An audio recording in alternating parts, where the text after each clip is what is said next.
Hey, this is Brett the Hitman Hart, the best there is, best there was, and the best there ever will be. And you're listening to the Smacked Raw podcast.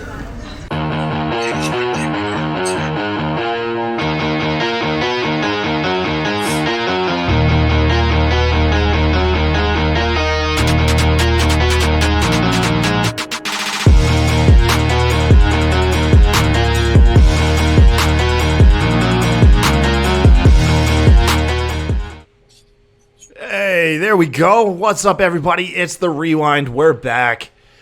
That semi-weekly show where RN and myself cover what's happening inside and outside the wrestling ring. I'm your host, Kyle Tyson, joined by my esteemed colleague. Some might say he's the brains of Smacked Raw. My lovely co-host, RN. How are you, buddy? I'm doing well, and thanks for calling me lovely. I think I'm lovely, too. Yeah, man. Yeah, we're some lovely dads over here, dude. Hey, RN, I got to tell you, man, you know how you've been bragging lately? How you've been like the brains and you won that trivia show?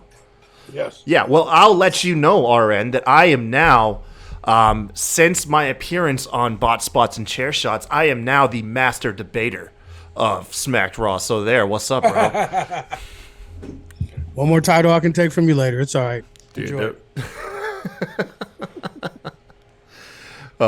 Will had a fun little debate show, and Right. yeah, I went on that. We had a couple other people on there. We had BC from Wrestling with the Truth. He was on. Hell yeah. Yeah, it was a fun show, man. It was a fun show. Well, anyways. I hope you guys are doing well. Listen, we're shooting this live over on twitch.tv/SmackedRaw. We generally try to do this show Sundays nights at 9.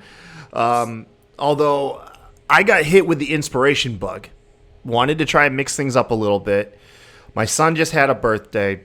A whole bunch of stuff happened where just last night I didn't want to rush out a show. So I said, RN, can we push it back a day? And you were like, Kyle, that's what we always do.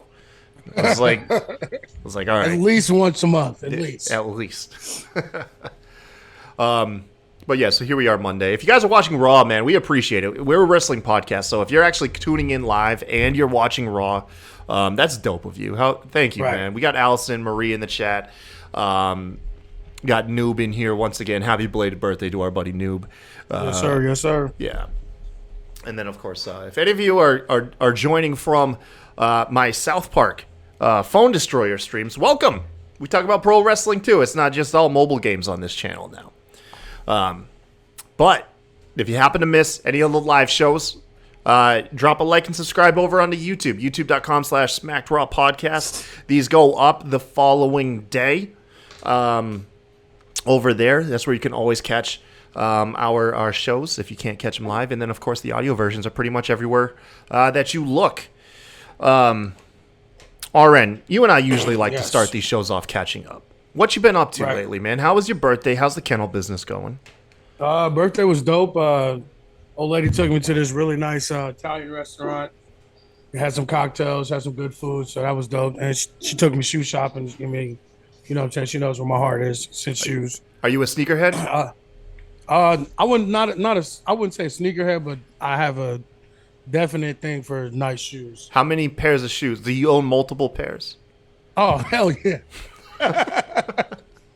I think I'm at probably about 15 pairs right now. Good God, dude. I rotate them out and I give them away. Like I give them to like some of my friends or my brother most of the time. Like, well, I got a fresh rotation at all times. I right now own the most pairs simultaneously that I've probably owned since I was like 11. Do you know how many pairs that is? Two. Yeah, man. That's a normal white guy number. I'm the one size fits all. But I have it now. I've got my. But are you counting sneakers or are you counting like boots, dress shoes? See, I count everything. Everything. 2 pair. 2 pair. I have my like my tennis shoes for work, for comfort. Mm-hmm. You know what I mean. And then I got my skateboard shoes for when I just want to look nice. That's about it. I don't have no dress shoes. I got no boots. Terrible. Yeah, man. One for work, one for around the house. If my job that I have now, I mean, I've been working from home for 2 years, so it don't really matter. But if I hadn't had this job that I had, I wouldn't have any like. I have like one nice pair of dress shoes just in case, but like I wouldn't have any either if it wasn't for the job. So Yeah, I'm screwed, man. If I like opt to do any like manual labor or go to like a formal occasion, right. like I'm gonna have to drop some money, man, because I don't have it. I don't have them. Oh, man. When you're ready, let me know. I can show you where to go to. Because believe it or not, even though I have that many pair of shoes, only a few of them are like I spent any like real money on. Most of them are like $100 or less. Oh man, yeah, that's kind of how mine were. I'm not, I mean, not that anyone probably ever got the impression, but I don't like to drop like top dollar on shoes. I think like the most I'll spend is like $80 on a pair. Where I go, I think it's called Rax Shoes. They have the deal where you buy one pair, you get the second half off, as long as the more expensive pair, as long as the less expensive pair isn't like Nike and a couple other brands. Right. So yeah, I got yeah. So I just hit the Nike app, and then we have an outlet mall that like 20 minutes down the highway. So there's a Nike outlet there too. So like I hit one of those at least once a month. do you got a favorite brand? Nike. Nike. Mine's Adidas. Adidas just seemed cool to me as a kid, and I just never grew out of it. I love. No, I got a couple pair. Like I got a bunch of Yeezys. I got a pair of Yeezys, and then I love James Harden shoes. Like they're so like fucking crazy, and literally there's like you'll never find anything that you can actually match to wear with them. So it's just like you just have to throw them on. So like I always have a pair of James Harden. So what are Yeezys? Oh, Kanye shoes. Kanye. Okay, that's what I thought. It was Kanye's. And are those Adidas? Like what brand? Yeah, they're they Adidas. are Adidas. I figured that's why you brought them up. Okay. Yeah. My tennis shoes are Nikes. I couldn't tell you what edition. And then my skate shoes are Adidas. That's what I got going. All right, man. Yeah. Adidas probably does have the most like comfortable. Like my work shoes that I wore, like work tennis shoes, they're Adidas too. Yeah. They're like some slip-on running shoes or whatever. But they literally they hug my feet tight like a sneaker, but they're damn near comfortable as a pair of fucking house shoes. That's what I need, man. It was like I think I did the skate shoes forever, and I was just used to having like a sore back and like uncomfortable feet. And then it was Jess. Jess went out, bought me a pair of shoes, and opened my eyes like at some point. And yeah, so I was like, I always need some running shoes. Well, anyways, my end ain't done much, man. I had a birthday party for my son. We got this big inflatable water slide. Almost died. So here's the thing. Feel bad for any parents that might pop in the stream that were there. Our breaker kept tripping and fucking. So listen, got a 18-foot inflatable water slide. Right. It's plugged into the house. The breaker keeps tripping with those inflatables. The moment the electricity cuts, there's no air being blown in, and it starts to deflate. Deflates, yeah. Dude, I was at the top of that shit, and it started deflating, and it was me and my oldest son, Gavin, who's 6, excuse me, and the shit was coming down around us, like that movie Aladdin when the cave starts freaking melting all around him, and like and it works like quicksand, so we couldn't move, and even though we're like at the mouth of the water slide, just since we couldn't get our footing, I couldn't get him out of the damn thing. I thought we were going to suffocate in this 200 pounds of freaking fabric. I finally got a good hold of him, threw his ass down the slide. I had to dive bomb face first down this bitch, and I bottomed out at the bottom. So I essentially fell like 14, 15 feet and just belly flopped on grass. Ate it, dude. And I had to play it off like I wasn't seriously injured or scared for my life. While Jess ran back in and turned the breaker back on, and then we had to rinse and repeat that shit like 10 times. Whenever you do something, you need a power strip, a good power strip for something like that. I'm telling you, man. No, I'm telling you. Next time, generator. That's what we came to the conclusion. Yeah. Next time, just have a generator on hand. All right, so let's get to today's show. Today's show, we're gonna do a little something different. I think what I'm gonna try to do is. Aaron and I are going to try to do top 10 lists every week on the Rewind. Sometimes it may be the sole focus of the show. Some other times it might just be a feature on the show. Today is going to be kind of the sole focus with all the news about, Vince McMahon is out, Triple H is in, head of creative. We're seeing a whole bunch of returns.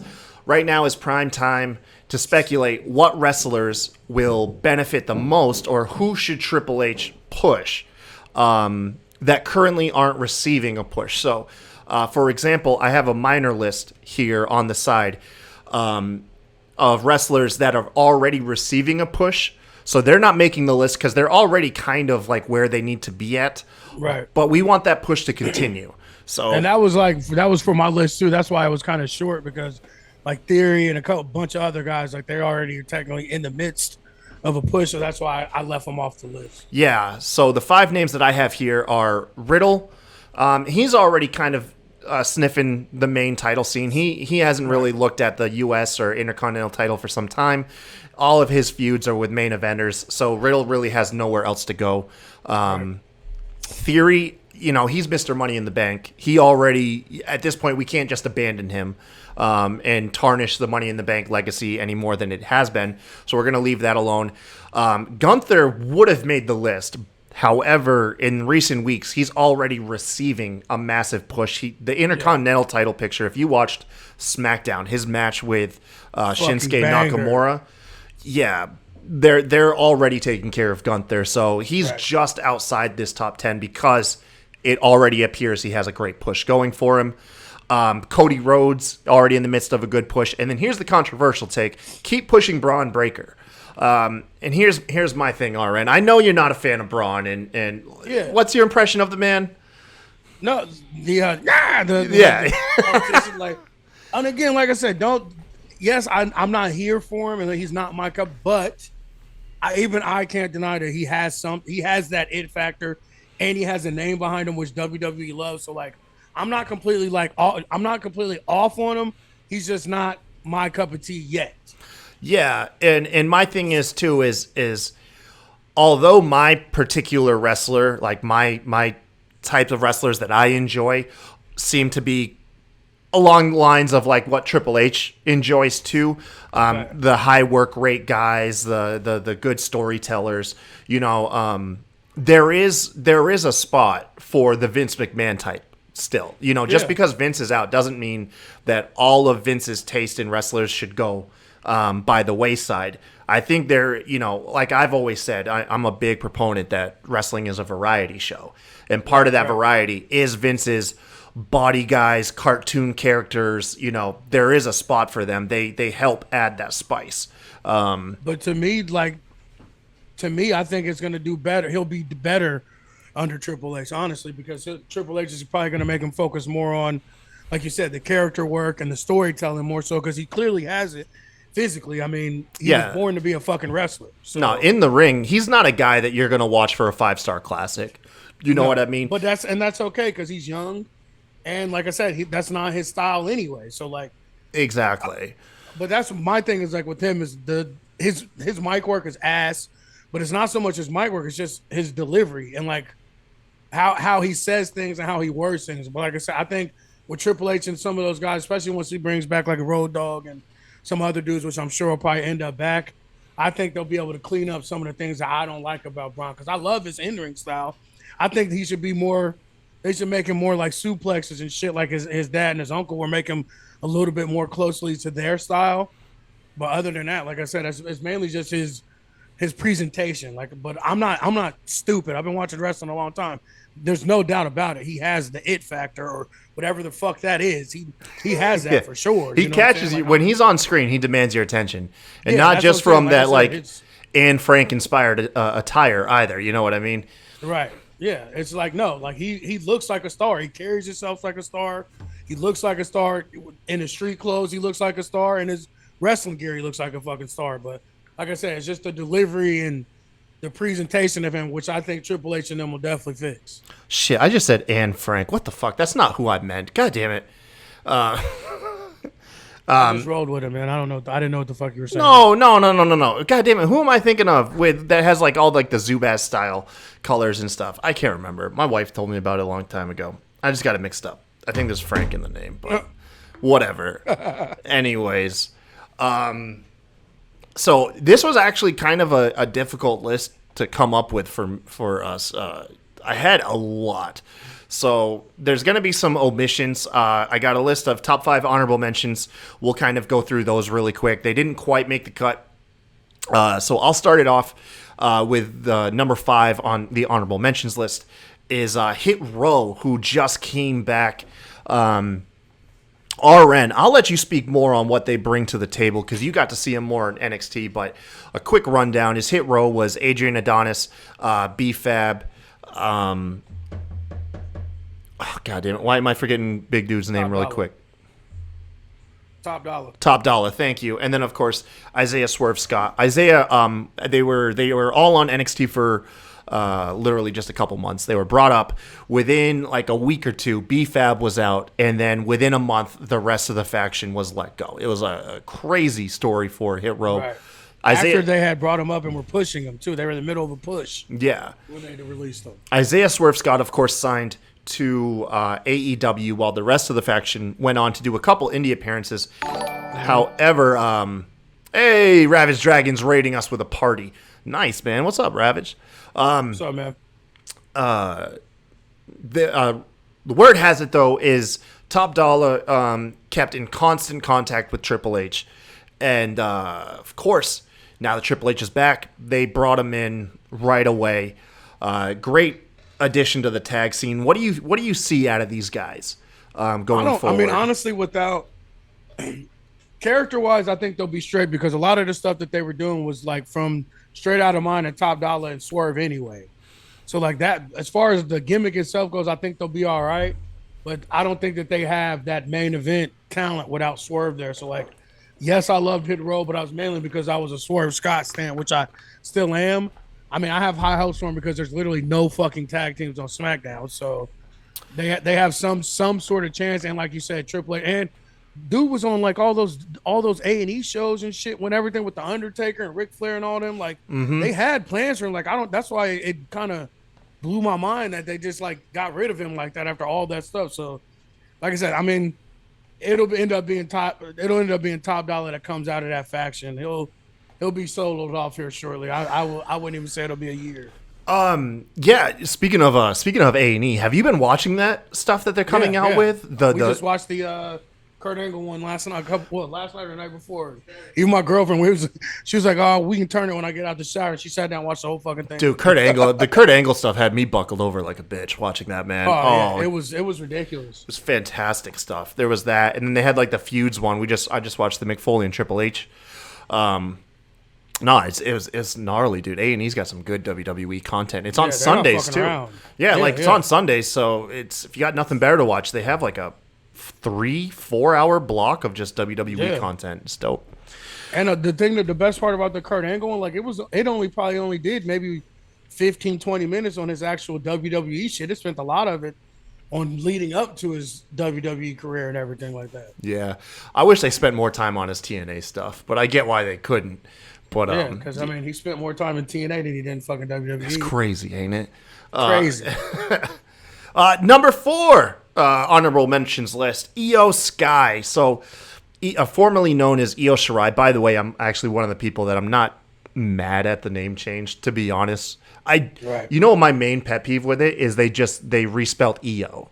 Like I liked the IO spelling, but they throw a Y in there. I'm not entirely sure why. I'm not really mad at the name either because at least like we talked about last week, or week before, it's pretty damn close. But mine is just, I'm mad at just the name change in general. Like there's no fucking need. Like it doesn't make any sense because your NXT supposed to be part of the WWE universe. So why does it look like that? Why is it like they're in the multiverse and they just snatched a different version of Io Shirai and it's Io Sky? It's like it doesn't make any sense. So like that's the part that it's just so dumb to me. Hopefully it's done once Triple H gets like really taken over.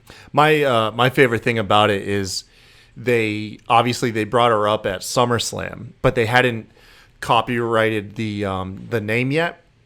So they brought her up as Io Shirai. Yeah. And it was the very next show, Monday Night Raw. They gave her the new name, and then they dubbed her name over the replay. But anybody that watched the show or has gone back and watched it or was there live, they knew.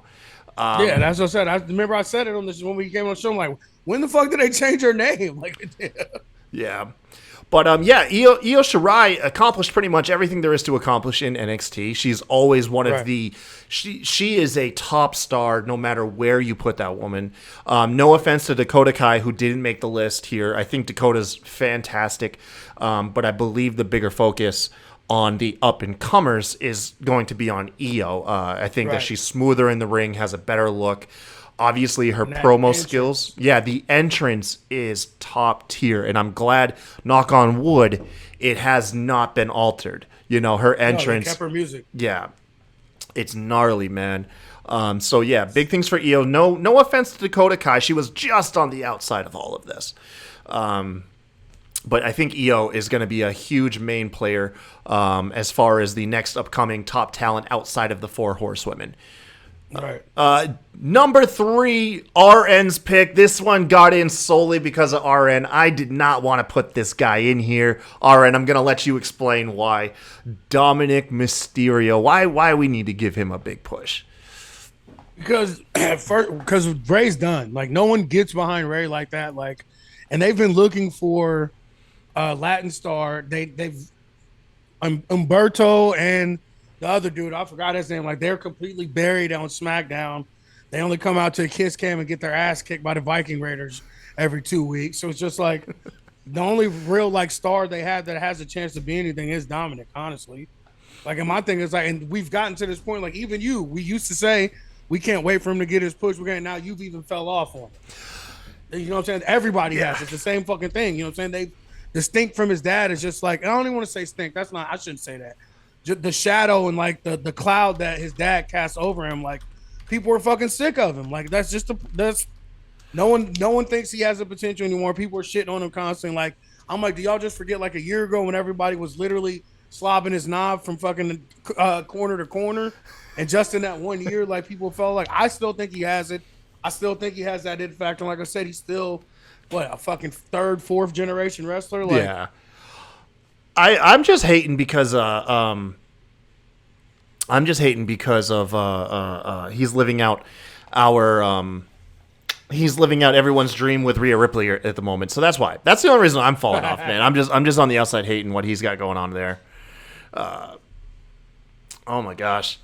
Really quick, I just realized something, RN. Oh man. Folks, we're going to take a quick intermission. Give us just actually, you know what, RN, let's get through these honorable mentions, and then we're going to take a quick intermission. I am logged into the wrong Zoom account, and it told me we've got 10 minutes. Get kicked out, yeah, before we get kicked out. Let's go ahead and keep these rolling. We only got 2 more names. Another one that got in through you, I'd love to hear your reasoning, because I'm not going to lie, I still think the guy is vanilla white bread, and that's Cedric Alexander, man. What are you seeing in there, man, that we haven't already seen? I also call him Cedric Vanilla. I mean, as you all know, who's ever been in our group chats, that's my name for him. But Cedric Vanilla, he's Ricochet. He's Raw's Ricochet. So put him with somebody with a mouthpiece, or give him something where we can see what he can actually do in the ring. And then I don't think he's ever going to have what he needs on the mic. Like, I just don't. But he's so fucking dope in the ring. And, like, he can put on 5-star matches with pretty much anybody, because he sells off his ass, and he may be, besides Ricochet, he may be the most athletic person on the whole fucking roster. So, I mean, and we saw what they were capable of when he was with MVP, somebody speaking for him, and we got to really see them go. So, like, my thing is, like, don't let him talk. Put a fucking mask on him, anything. Like, just get him in the ring so people can see what he really can do. So that's why I pick Cedric Vanilla. Yeah, get him in the midst with a lot of those of big in-ring workers, him, Ricochet, Mustafa Ali. Right. I can see where you're coming from. And then, of course, the last honorable mention, just outside the top 10. Believe me, this pained me for this wrestler to not make the official top 10 wrestlers that WWE used to push. And that is Shayna Baszler, man. Shayna, I think there's huge things to come from her. But with her being at the top of the card in NXT the way she was, and the fact that she's probably going to hang around the top of the card already, I feel like the other names that made the official list are just a little bit more deserving than hers. Anything you want to say on her part? Well, anybody that knows me and knows this show knows she's my favorite women's wrestler right now. I think that it's not going to be this feud. I think she's definitely going to lose the Liv, which I don't think she should. But I'm hoping that this stuff with Ronda either turns into a match or turns into them getting the horsewomen back together. Some version of it. It doesn't have to necessarily be Shafir and all them coming back, but at least some sort of version of it, them all together, or even just them as a tag team, just fucking murdering women. Like I'm down for either way. I think that's where we're going to get the push for Shayna is not so much this feud, but the feud after. Yeah, I feel like I'm right there with you. If you guys are watching, this was being recorded on Monday after SmackDown aired, where she had the interaction with Ronda Rousey, telling Ronda, like, you know, you got to play by the rules, and Ronda said, "Look where that got you." I think that is. I'm hoping that's teasing a tag team, and I feel like with the tag team, women's tag team tournament coming up, if they do push Ronda and Shayna, they could be the closest things we get to like that dominant duo, kind of like the 2-man power trip that we had with Triple H and Stone Cold, or the Brothers of Destruction level of of just dominance like Undertaker and Kane. I think given the right angles, Shayna and Ronda could be that unbeatable women's tag team holding those belts ransom that it would really take like a strong babyface duo to come in. There's a lot to work with there if you pair them up. And not even that. And we can just have them beat the shit out of each other, too, and then get up and shake each other's hand and then go on a rampage after that. That's very true. Yeah, you could do kind of similar to what, maybe not follow the exact same pattern of what they did with Cesaro and Sheamus being the best of 7 series, where you just had some bangers of matches between the two. Not so much best of 7. But I mean, like, just like in MMA, like best friends and shit, they fight each other all the time in MMA for titles or for like have them go at it for each other for like maybe a number 1 contender spot or something like that. And then they're just like, all right, now we got this out the way. Now it's time for us to fuck up everybody. Yes, sir. All right. So what we're going to do now really quick is I'm going to put us over onto an intermission screen. Thank you for the honor. We're good. Okay. Sorry about that, everybody.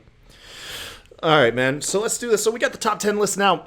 Once again, this is our top 10 list of wrestlers that Triple H should push. We already went over the rules that this does not pertain to people that we think that are already receiving a push to some level. These are people without current major investment in that we believe that Triple H should go ahead and invest those big pushes into because we believe there are big things for those wrestlers. Number 10. All right, you guys. Very fitting. This is of course the Rewind's biggest pick. Anytime RN and I are talking about push any wrestler, we have always said the same thing. Push Drew Gulak, for the love of God. Jesus. Make Catch Point a thing. Tap into his comedy. Tap into his in-ring ability. This man can knock it out the park. Literally with any material you need from him. Anything. I'll go on the limb and say right now, but if you remove Paul Heyman, Drew Gulak is the best person on that mic on that fucking roster, and I stand by that. Don't at me. Don't send me an email. Don't send me shit. I mean it. I stand on it. I said what I said, and I fucking mean it. And if you don't believe me, go back and watch some of his feuds with Catch Point, with Matt Riddle and some other guys like that, and tell me I'm fucking wrong. He is literally so fucking dope as a villain. He can be a comedy person, literally anything you want. We saw what he did standing next to Bryan Danielson. Did he look like he didn't belong next to him? Fuck no. And he hung with him in the ring. He might be the best technician on that roster, and he's the best person on the mic on that fucking roster. Don't at me, bitch. Yeah, man. Probably one of the most overlooked talents that they have currently. Of course, he is in good company. There's a lot of people that are being overlooked, but RN and I have always been very passionate about Drew Gulak just getting some shine. The short-lived stuff that he had going on with Daniel Bryan prior to the pandemic was fantastic. Yo, I just remember too. He's the fucking focus of the game. The new game. He's the trainer and shit on the game. Yeah, that's true. He is, isn't he? I forgot all about that. Yeah, he is. There you go. He's already receiving a little bit of a push. Now, not necessarily do I mean that he needs to be the guy to go in and dethrone Roman Reigns. I believe very much. Right. He could make a fantastic United States champion or Intercontinental champion, bring a lot of prestige to those belts, which it looks like WWE already has planned. Yeah, so I think Drew Gulak has so much more to offer, and with Triple H in the right direction, dude, we might be able to get it. Fingers crossed. Number 9, T-Bar / Dominic Dijakovic. I think he should be higher. Oh yeah. Well, this is in kind of like no particular order. Okay. But still, Dominic Dijakovic, specifically, give him his name back. WWE's already showing that they are in the process of loosening up with the name changes. Mm-hmm. Rumor has it Doudrop will be getting her name back, possibly. She said that herself on a podcast that her and Triple H had words about changing her name. Yeah, so all we need, and it's not hard to book, get Dominic Dijakovic, do what he does best. Him and Mustafa Ali just tore the house down over on Main Event. I just watched the highlights of their match. You would have swore that this was at a major pay-per-view for the world title. These guys were going so hard. We were getting like top rope Canadian destroyers out of these guys. If you need any proof, if you're unfamiliar with Dominic Dijakovic, if your only experience is unfortunately his time with Retribution, go back, watch his matches that he had with Keith Lee. They are stuff of legend. He's underrated on the mic as well. Like, he really can't talk. Yeah. No, everything about this man. Not to mention he flies like a fucking cruiserweight, which we still haven't got to really see since he's been called up to the main roster. I don't think people realize that either. 450s, fucking moonsaults, springboard moonsaults. There ain't really much he can't do as far as high flying, which is fucking ridiculous for how big he is. Yeah, and it was amazing to see some of the maneuvers he was pulling off with Ali, considering how much smaller Ali is than him. So when you pair him up with an equally large fella who can get around in the ring, just like Keith Lee could, stuff of magic happens. And like I said, you got to realize too, like, he spent his whole career with a bunch of small guys from Ring of Honor all the way to NXT. So like he knows what he's doing. He's comfortable with it in the ring, and he sells really good. His facials are good. Like, my daughter still does the feast your eyes shit. And that was 2 years ago. Oh man, that's great. All right, number 8, Dexter Lumis. Now this one is more from, I'm including from your influence and other people's influence. I'm going to let you fill me in on him because obviously his best work was in NXT, and that was during a period where I wasn't watching. Well, he's got the creepy factor that guys like Matt Ritter and other people like. Like, he has potential to go the supernatural route, like with his stalker gimmick. Like, it was fucking amazing. And also, too, he is ridiculous in the fucking ring. Super strong, can do high flying. He does submissions. Like, there ain't really much he can't do inside the ring. Now, as far as mic work goes, he spent the last 2 years not saying a fucking word, so not really sure what we have with that. But I know, like, his look, I mean, everything about him, like, he just seems like he's got that it factor we always talk about. To me, he definitely has it. Yeah, and another thing too is he's praised for rich character work. Like you said, that creepy stalker image or look. I did watch a lot of the stuff that he was doing with The Way and getting married to Indy Hartwell. I thought Never said a word. I was a big fan of that. Yeah, apparently his first words on the roster was "I do." I get this correctly, was during that wedding segment. No, so the bits that I did see of him, which was a lot of it was along, the stuff with The Way. Big fan of. He just seems like a main roster character, and that's the big thing here.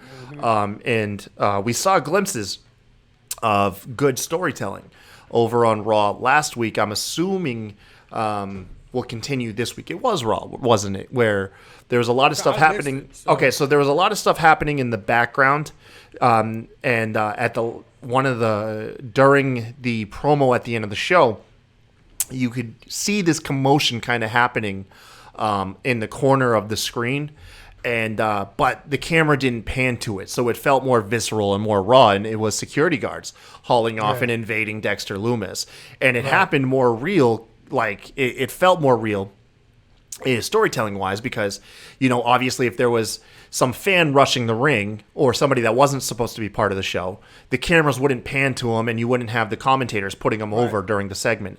And so that's how they treated it on the show. And it was I did see the nice. screenshots of them having them yoked up, pulling them out. Yeah. So with what appears to be a better emphasis on storytelling, there's going to be a lot of room for Dexter Lumis, I do believe. Number 7, coming in. This is I'm not going to lie, this is my pick. Get Chad Gable in there. Just let this dude tear it up like a modern day Kurt Angle in the ring. He has that roughneck amateur style. He can go with the best of them. We saw his matches with John Cena. I think he was tearing it up with Roman Reigns at one point. Whenever they let like Olympian caliber wrestlers do their thing in the ring, it is very impressive. And we are lacking that, I believe. We need Gable needs to come back. Kurt Angle needs to come back. And this Gable and Otis need to redo Team Angle and be serious. And fuck the comedy stuff. No funny business. Them just stretching people and being like a real new school Team Angle. That's what I'm hoping we get. Kind of like Diamond Mine it is to a certain extent, but really with Kurt Angle, I'm talking Kurt Angle with the velour hoodie and shit and everything. Maybe not him wrestling. Maybe get one match, like a faction match or something maybe, but I want Kurt Angle coming back as a mouthpiece and just going hard with them and like them being serious about the business and not trying to the comedy shit. Because that's the thing. Like hopefully it'll stop now that Triple H back. But once you get pigeonholed in to that comedy shit, you never dig your way out. And the only person that's made it work is R-Truth. Let's just be real. Yeah. Now I will say this, and another idea to utilize the young talent to go with that is, Kurt Angle might not be available. He might not be a full step in there in the ring. However, we still do have Kurt Angle's son working in the company in Jason Jordan. Now, of course, Jason Jordan suffered an injury in his career and is unfortunately, caused early retirement. But he works as a backstage producer for WWE. Mm-hmm. You would think that he can be halfway decent. He is that connection to Kurt Angle, kayfabe-wise at least. Right. He very much could come out, be a manager for Chad Gable, Otis, however you want to put it. Or I got another a good idea. What's that? Put Gulak with him. Gulak. Let Gulak be the mouthpiece. Gulak, yeah. There's so many possibilities here, but at the end of the day, turn Chad Gable into that ruthless in-ring machine. Once again, similar comparison to Kurt Angle, and it'll be fantastic, man. Although while he's doing it, the whole like sheesh thing seems to be getting over pretty well, I guess. I know, I can't stand it. Number 6, Ricochet, my friend. This is you. I've always gone on record. Ricochet is a dumpster fire. Now, I'm not stupid. I know what he offers in the ring. RN. I'm gonna let you tell us why we need Ricochet, though. Ricochet is my Braun Breaker for you.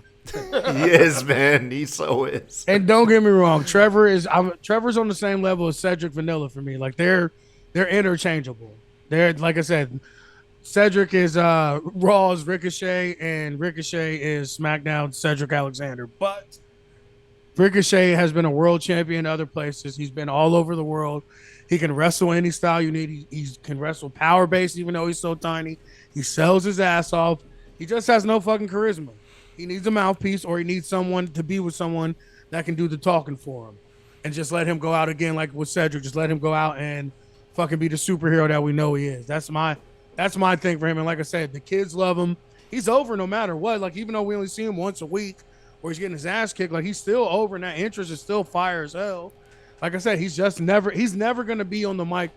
Shit, he started out like his biggest push was when he had a mask and never said nothing, and Conan spoke for him for 2 years. You know what I'm saying? So, like, I mean, it can happen. Everyone always brings up Prince Puma from Lucha Underground. as Prime. And I'd like to see it, man. I'd like to see a dark take on Ricochet, you know. I just need to get away from that smiley face. Although I do love the NXT presentation, so that's the reason why I was so willing to put him on here, is I was like, you know what? He had an incredible presentation in NXT with the steam, the laser show around him. He didn't have the silly Ricochet sound effect at the beginning of his music. Right. He was the first North American champion, I believe. I want to say yes, but I could be wrong. I could be wrong. Yeah. Either way, he was a very honorable North American champ. Mm-hmm. And we're already seeing it with other wrestlers getting their entrances back, that it can happen for him. And I believe with those things, I can have my opinion turned around on him. I very much want to see it happen instead of always hearing about it could happen.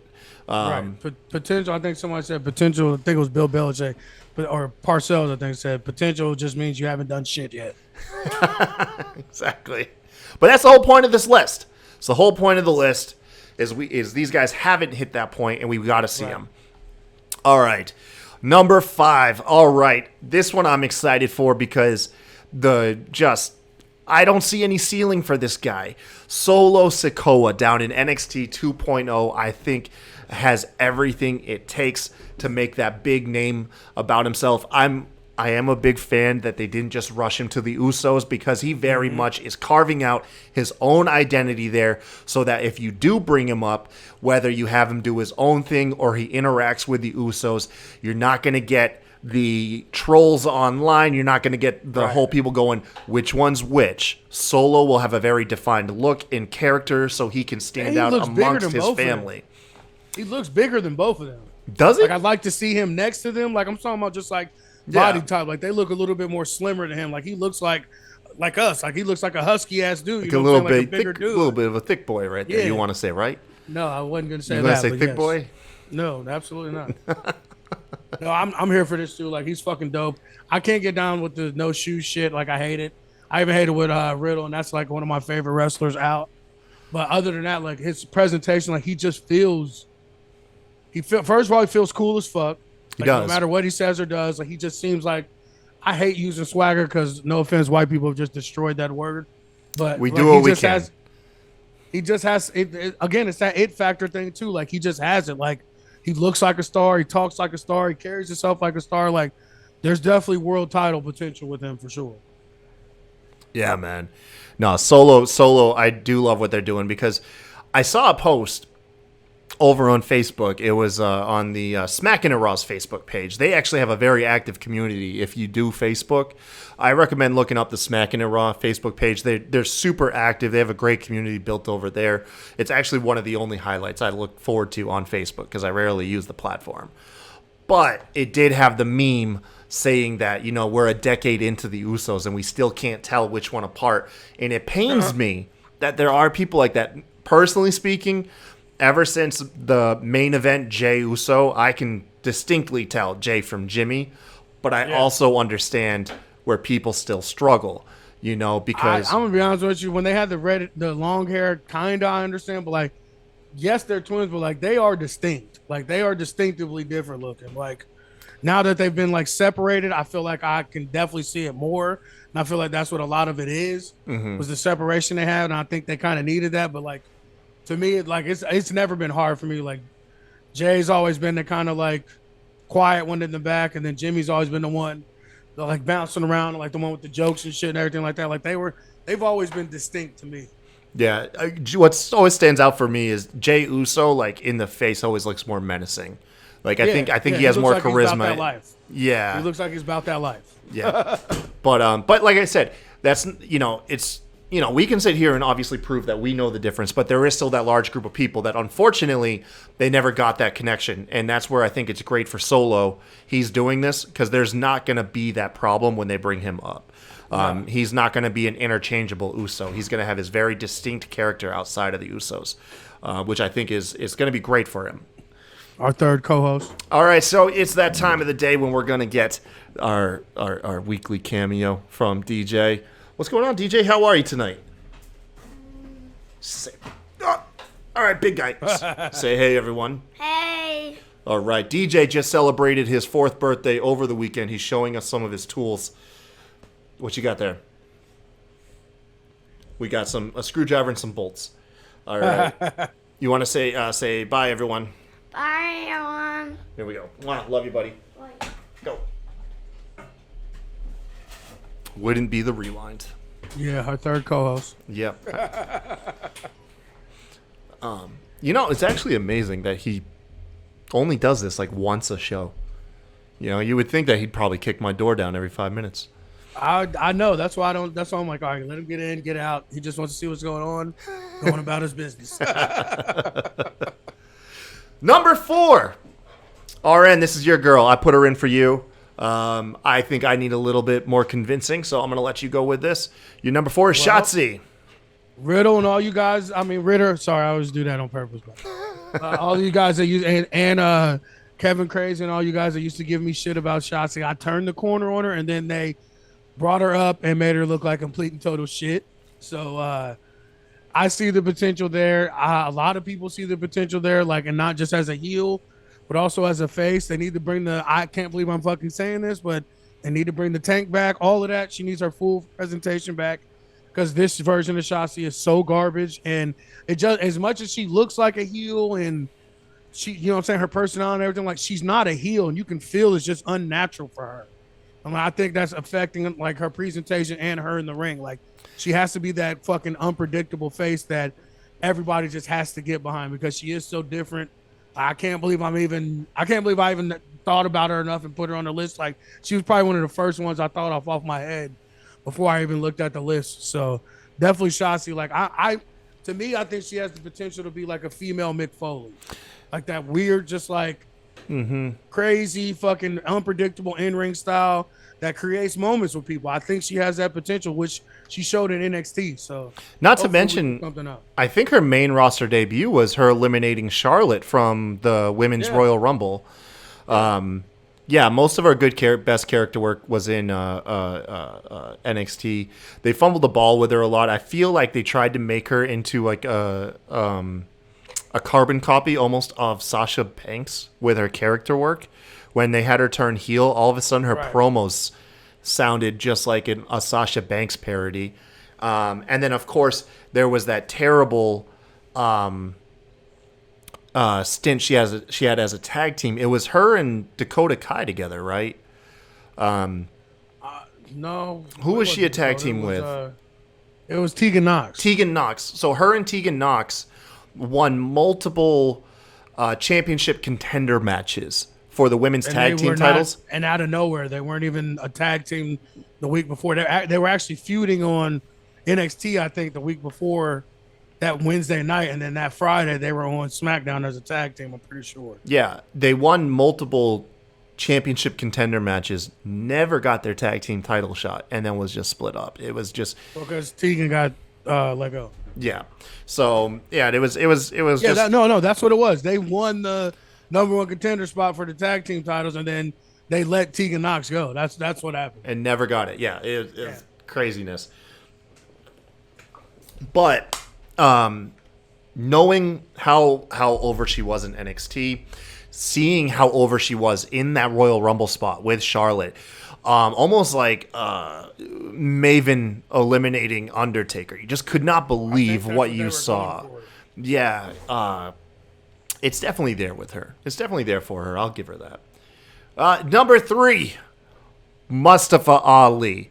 If you have not seen it, go watch the unreleased promo that he did talking about being America's champion. This thing was stuff of legend. They put WWE's production value behind it. He was a visceral, maniacal heel in this promo. It was genius. It's actually quite astonishing that it never saw the light of day outside of the internet and social media. His character work is next to none. He was the highlight of the dumpster fire that was Retribution. When we saw him unveiled as the leader, there was a moment that you were like, oh wow, this might turn into something good. But then he was never given the work. He was doing all the work on Talking Smack, on Twitter. He was doing all the work for WWE when it came to that, and it was actually good, but they didn't present it on television. That's not what we got on TV. All we need is the behind-the-scenes Mustafa Ali on television, and he's world caliber, like world championship caliber, man. I kind of took all of that, didn't I, RN? I'm sorry, man. No, no, that's your guy. I'm not mad at it. All right. Number 2, I just realized I have listed Ricochet twice. I was about to say, wait, hold up. Hold up. I just realized I listed Ricochet twice. Okay, so, well, damn, RN, you know what? Go back to your list, and we'll just use one of the people on your list that you sent me. Alrighty, let's see who I have.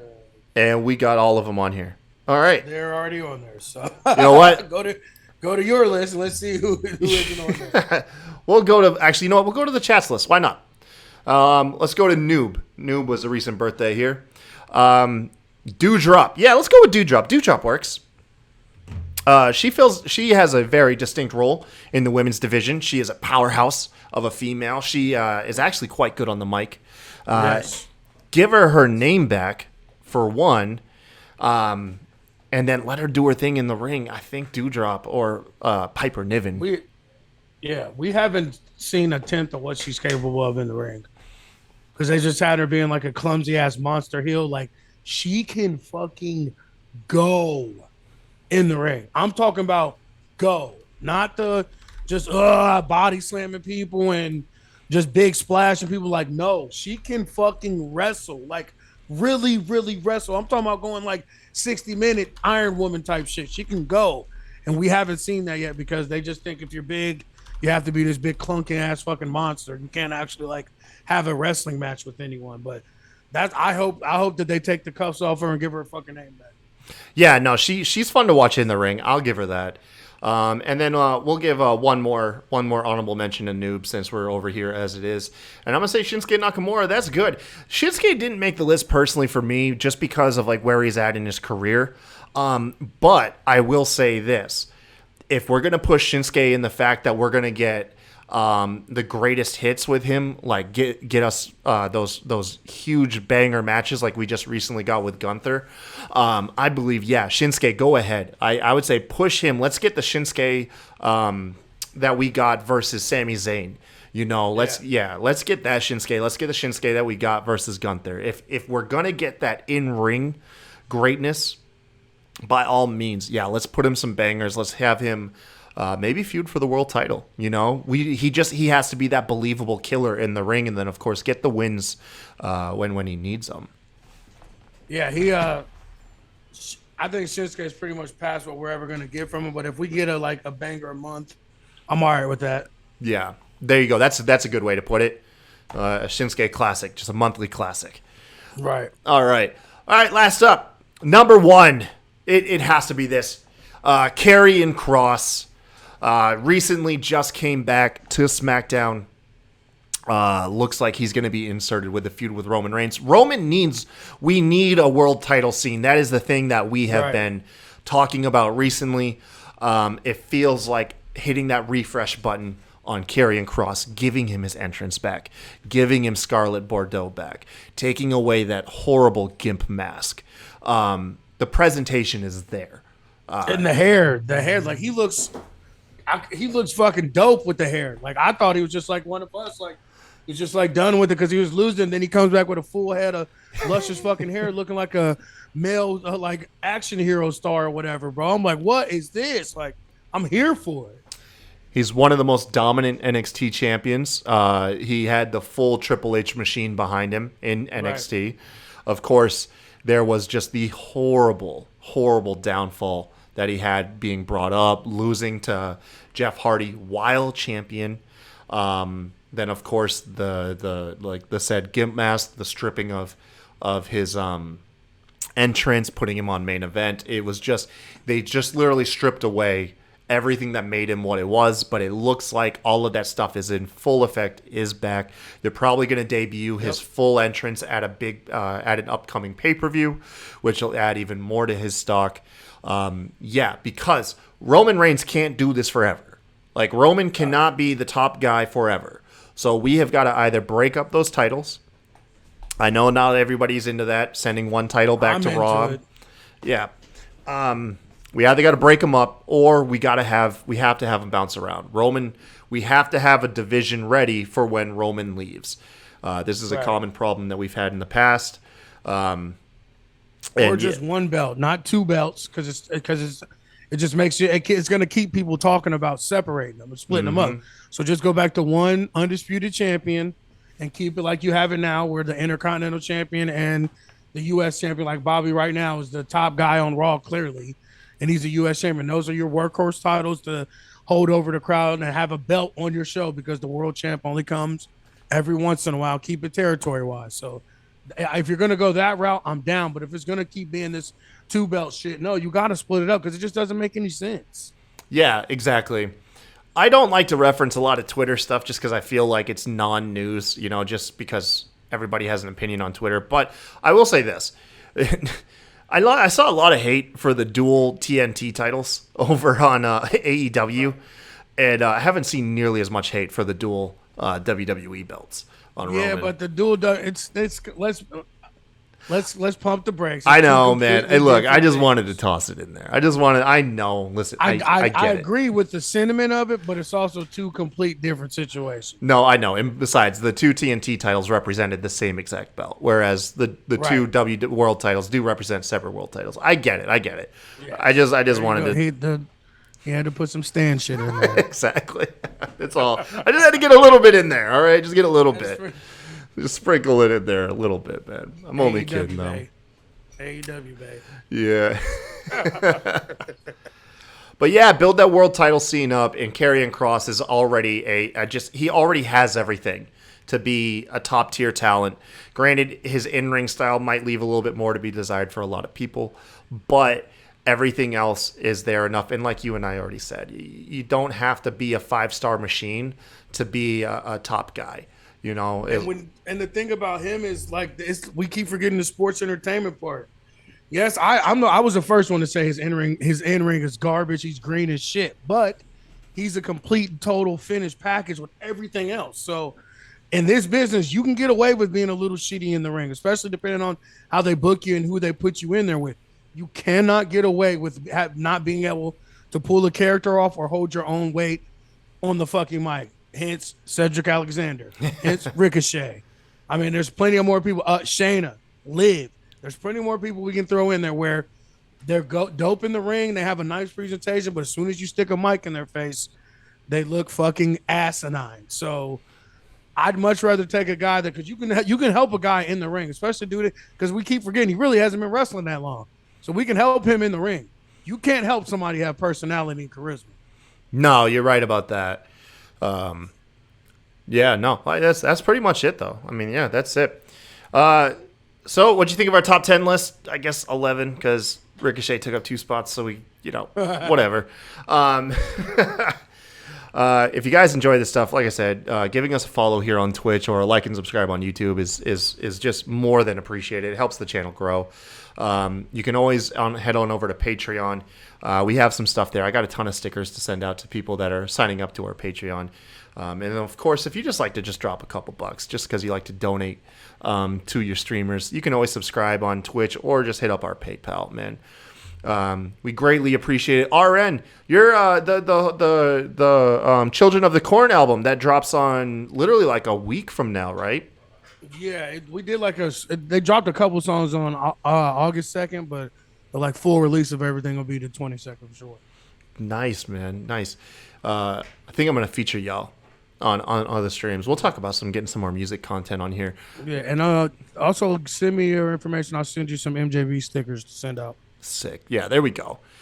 But yeah, if you guys want, follow us on Twitter. Myself at the Kai Tai Show. RN, you're at Mr. 8984. Finally got it right. Yeah, you can follow the show at Smacked Raw Pod, where we do our Thirsty Thursdays, thanks to Alison. And it looks like that's finally catching on. Follow Alison too, at JustAGirl98. I think it is. I always forget, like when I put myself on the spot. It is JustAGirl98, right? Yep. It is. I'm sure it is. Of course it is. Alison. It is. It is. Okay. Yeah, there we go. I finally got that down after like the majority of a year of them being on the show. But yeah, man, that's awesome. Thank you guys for joining us. I enjoy Raw, and we'll see you next week. See you guys next week. Hey, this is Bret the Hitman Hart, the best there is, best there was, and the best there ever will be. And you're listening to the Smacked Raw podcast.